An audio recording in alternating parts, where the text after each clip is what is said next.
to know one thing which has been always in his mind: what is the definition of Allah in Islam? And the definition also includes many things which is negation, and it contradicts the definition of the other faiths.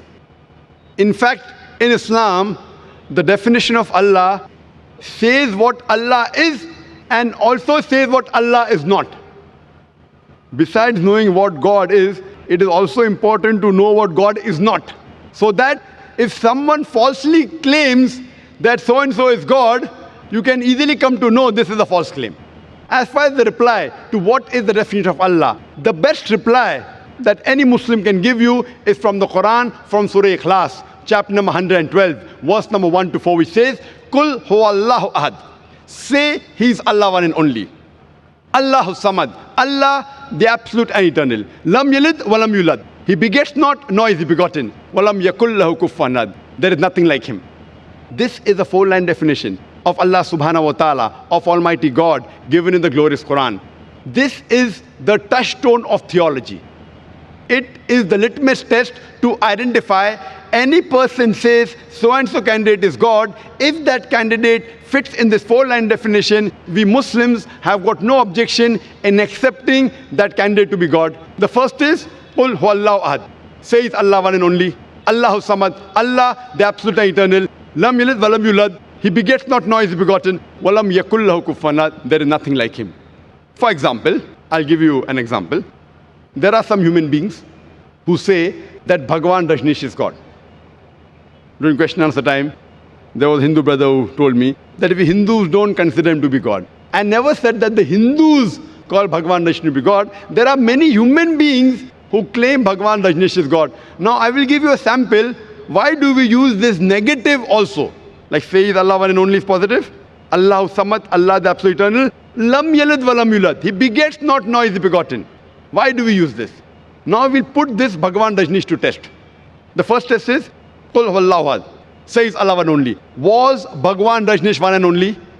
Was he the only man who has claimed divinity? There are hundreds who have claimed divinity, and in this country of ours, India, there are thousands of men who have claimed divinity. Thousands of people have said that they are God. He's not the only one.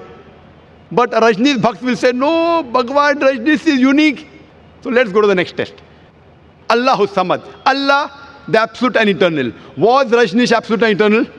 When we read his autobiography, we read there that Bhagwan Rajneesh, he was suffering from asthma, from diabetes mellitus, from chronic backache. Imagine Almighty God suffering from asthma, from diabetes mellitus, from chronic backache. The third test, Lam yalid wa lam yulad. He begets not, nor is begotten. We know Bhagwan Rajneesh, he was born in Madhya Pradesh, and he had a mother and father. And in 1981, he goes to America and takes thousands of Americans for a ride. And in the state of Oregon, he starts his new center known as Rajneeshpuram. Later on, the American government arrests him and puts him behind bars. Rajneesh alleges that the American government gave me slow poisoning. Imagine Almighty God being slow poisoned. And 1985, the American government kicks him out of the country. He comes back to India and goes back to the city of Pune. And there, he goes and restarts his center, which is today called as Osho Commune. And if you visit Osho Commune today, if you go to a samadhi, where his ashes have been kept after he died, it is mentioned over there on a samadhi, on a stone, Osho, Bhagwan Rajneesh, Osho, never born, never died, but visited the earth from the 11th of December, 1931 to the 19th of January, 1990. Never born, never died, but visited the earth from the 11th of December, 1931 to the 19th of January, 1990. They forgot to mention on his samadhi that he was not given visas to 21 different countries of the world. Imagine Almighty God coming on this earth to visit different countries and requires visas. And the last test, Walam yakul lahu kufuwan ahad, is so stringent that the moment you can compare God to anything in this world, He is not God. Walam yakul lahu kufuwan ahad. We know Bhagwan Rajneesh. He had a white beard. Like the human being, he had two eyes, one nose, one mouth, two hands. The moment you can compare God to anything in this world, He is not God. Walam yakul lahu kufuwan ahad. For example, someone says that Almighty God is 1,000 times stronger than Arnold Schwarzenegger.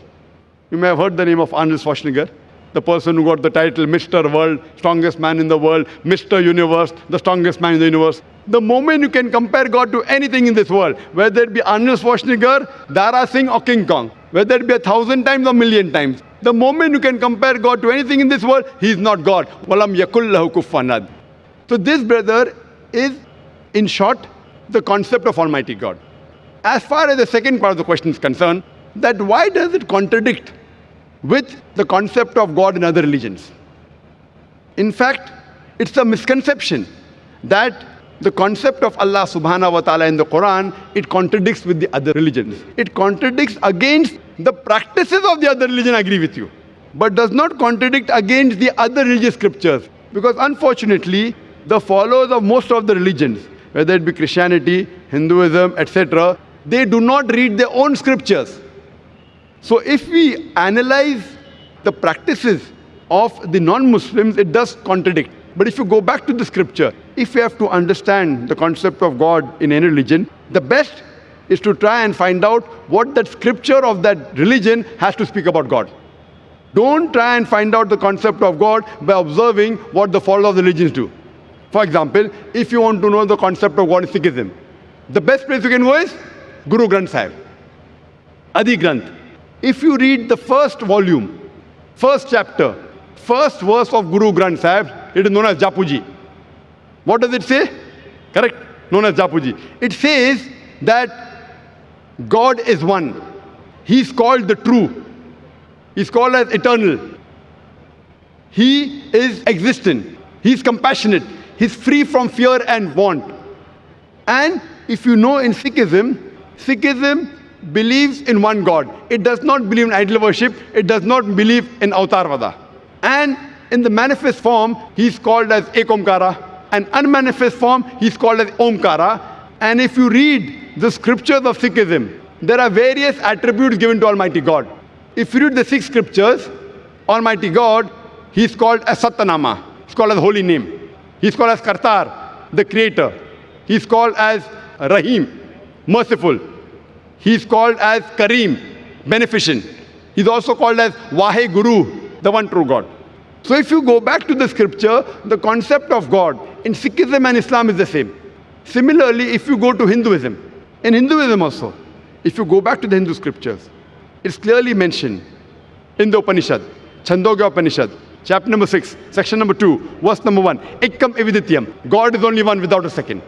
It's mentioned in the Svetasithar Upanishad, chapter number 6, verse number 9, Nachasya Kasij, Janita na Chadipa. Of that God, there are no parents. He has got no superior. He has got no Lord. It's mentioned in Svetasithar Upanishad, chapter number 4, verse number 19, as well as Yajurved, chapter number 32, verse number 3, Na Trasya Pratima Asti. Of that God, there is no Pratima. Pratima in Sanskrit means, it means an image, a photograph, a painting, a picture, a portrait, an idol, a statue, a sculpture. So it says, Na tasya pratima asti. Of that God, there is no image, there is no painting, there is no portrait, there is no photograph, no sculpture, no idol, no statue. But unfortunately, yet you find that Hindus are doing idol worship.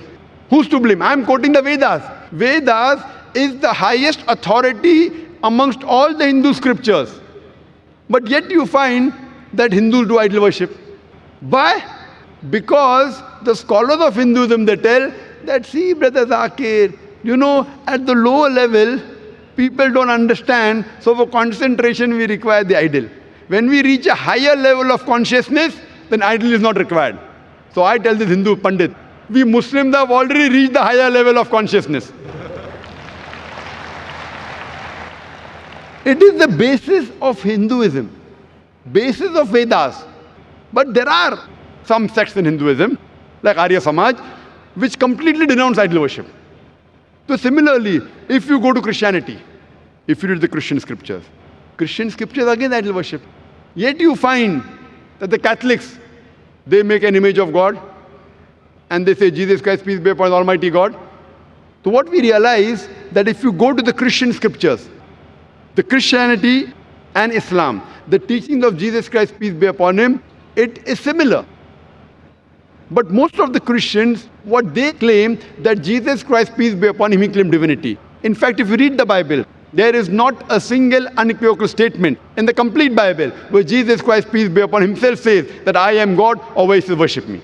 If any Christian can point out any unequivocal, any unambiguous statement in the Bible where Jesus Christ, peace be upon him, himself says that I am God, or where he says worship me, I am ready to accept Christianity today. In fact, if you read the Bible, it's clearly mentioned.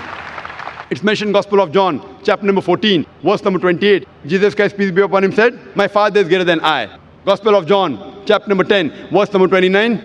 My Father is greater than all. Gospel of Matthew, chapter number 12, verse number 28. I cast out devils with the Spirit of God. Gospel of Luke, chapter number 11, verse number 20. I with the finger of God cast out devils. Gospel of John, chapter number 5, verse number 30. I can of my own self do nothing. As I hear, I judge, and my judgment is just. For I seek not my will, but the will of my Father. Anyone who says I seek not my will, the will of Almighty God, is a Muslim. So Jesus Christ, peace be upon him, he was a Muslim. He never claimed divinity. And it's clearly mentioned in the book of Acts, chapter number 2, verse number 22. Ye men of Israel, listen to this. Jesus of Nazareth, a man approved of God amongst you by wonders and miracles and signs which God did by him, and you were witness to it. A man approved of God amongst you by wonders and miracles and signs which God did by him, and you were witness to it. So if you read the Bible, even in Judaism and Christianity, they believe in one God who has got no images. It's clearly mentioned in the book of Deuteronomy, chapter number 5, verse number 7 to 9. It says that thou shalt have no other God besides me. Thou shalt not make unto thee any graven image of anything, of any likeness in the heaven above, in the earth beneath, in the water beneath the earth. Thou shalt not bow down to them, nor serve them. For I, thy God, thy Lord, is a jealous God. For more details, who has got no images, and we worship him alone and no one else. Hope that answers the question.